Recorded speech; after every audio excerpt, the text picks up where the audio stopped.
Bonjour à tous, aujourd'hui on se retrouve pour une nouvelle vidéo. On va voir un peu plus en détail un business model utilisé par les cybercriminels, le cybercrime as a service.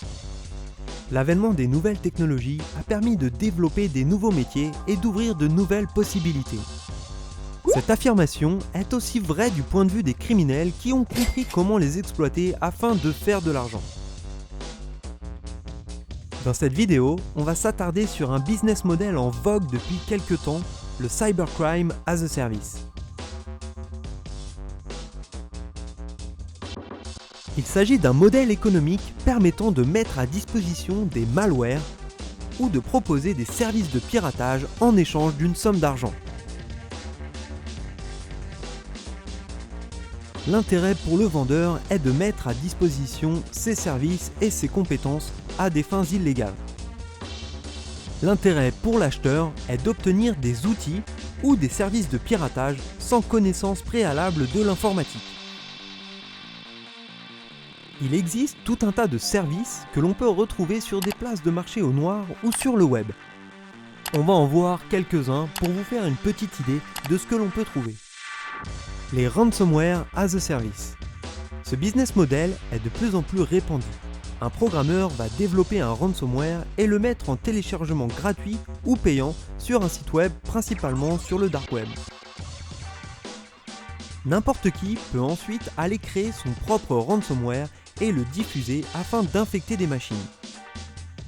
Lorsque les machines sont infectées, le ransomware chiffre les données et demande une rançon en échange de la clé de déchiffrement. Lorsqu'une victime va payer la rançon, une partie est alors reversée à la personne ayant diffusé le ransomware ainsi qu'au programmeur. Le DDoS as a service. Le déni de service est utilisé pour mettre hors service un site web ou un serveur. Cette pratique est généralement utilisée pour causer du tort à une entreprise. Le déni de service peut donc être acheté à divers prix pour un certain temps.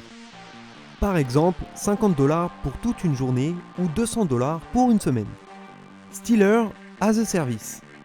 Best Stealer, anciennement OVD Stealer, est un service proposé pour voler les mots de passe stockés dans les navigateurs internet des machines infectées. Il fournit un panneau d'administration qui permet de gérer les machines infectées et les mots de passe volés. Le phishing as a service. Hacksheet est un service de spam permettant de générer ses propres phishing. De multiples modèles de phishing sont proposés, tels que LinkedIn, Facebook ou autres. Un panneau d'administration permet également de monitorer ses pages actives ainsi que les mots de passe volés.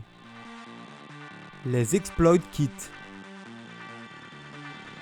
Les exploit kits sont des kits clés en main permettant d'exploiter des vulnérabilités. Ils fournissent tous les éléments permettant de pirater une victime en exploitant des failles présentes dans les navigateurs internet. Un utilisateur visite une page compromise qui va ensuite exploiter une vulnérabilité et télécharger un malware sur son ordinateur. On peut citer par exemple Neutrino Exploit Kit ou Sundown Exploit Kit qui sont largement utilisés. Le doxing as a service.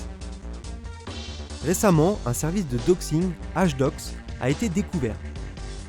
Il s'agit d'une pratique permettant de traquer une personne, c'est-à-dire rechercher un maximum d'informations, incluant des informations privées ou confidentielles. Tout cela dans un but illégal, de chantage ou d'usurpation d'identité par exemple. Il peut s'agir de données telles qu'une adresse email, l'adresse de sa maison, des photos privées ou encore des documents d'identité. En plus de ces outils, il est possible de trouver des services de hacking. Les services proposés peuvent être du hacking de compte ou de base de données, de l'espionnage ou encore du doxing. Il existe d'autres types de services proposés tels que de l'hébergement ou encore de la recherche de vulnérabilité. Merci à tous d'avoir regardé cette vidéo, j'espère que le sujet vous aura intéressé. En attendant, je vous dis à bientôt pour une autre vidéo.